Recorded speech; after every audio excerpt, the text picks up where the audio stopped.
ছাত্র জনতার বিজয়কে নস্যাৎ করার চক্রান্ত চলছে বলে দাবি বিএনপির। এজন্য দলের নেতাকর্মীদের সতর্ক থাকার আহ্বান জানান বিএনপি মহাসচিব মির্জা ফখরুল ইসলাম আলমগীর। জাতীয়তাবাদী স্বেচ্ছাসেবক দলের প্রতিষ্ঠা বার্ষিকীতে জিয়াউর রহমানের কবরে শ্রদ্ধা জানানোর পর একথা বলেন তিনি।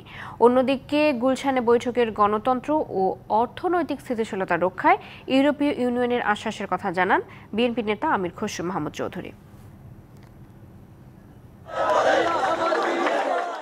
জাতীয়তাবাদী স্বেচ্ছাসেবক দলের প্রতিষ্ঠা বার্ষিকীতে বিএনপির স্বপ্নদ্রষ্টা জিয়াউর রহমানের কবরে শ্রদ্ধা জানাতে আসে সর্বস্তরের নেতাকর্মী।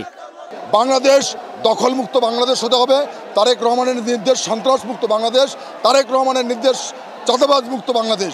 আমরা আপনাদের কাছে দোয়া চাই, আমরা যেন সাধারণ মানুষের পাশে, অসহায় মানুষের পাশে, কোনো দুর্যোগ দুর্বিপাকে আগে যেভাবে আমরা তাদের পাশে দাঁড়িয়েছি, আমরা আরও শক্তিশালী হয়ে তাদের পাশে দাঁড়াতে চাই। স্বেচ্ছাসেবক দলের নেতাকর্মীদের নিয়ে শ্রদ্ধা জানান বিএনপি মহাসচিব মির্জা ফখরুল ইসলাম আলমগীর।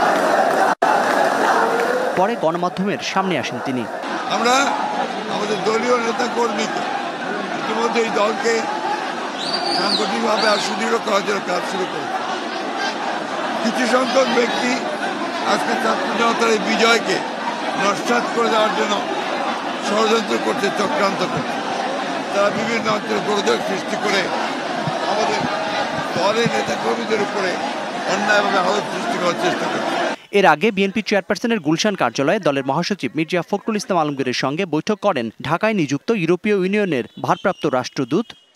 আগামী দিনের বাংলাদেশ করতে যাচ্ছে গণতন্ত্র, রাজনৈতিকভাবে, অর্থনৈতিকভাবে সবকিছু মিলিয়ে আলোচনা হয়েছে এবং ইউরোপিয়ান ইউনিয়ন কিভাবে সমর্থন দিতে পারে তাদের পক্ষ থেকে, কোথায় কোথায় তাদের সমর্থনটা দিলে আমাদের যে একটা গর্তের মধ্যে যে দেশটা পড়েছে এখান থেকে বের করার জন্য তাদের সমর্থন কোন কোন জায়গায় দিলে ভালো হয়, এগুলো আলোচনা হয়েছে।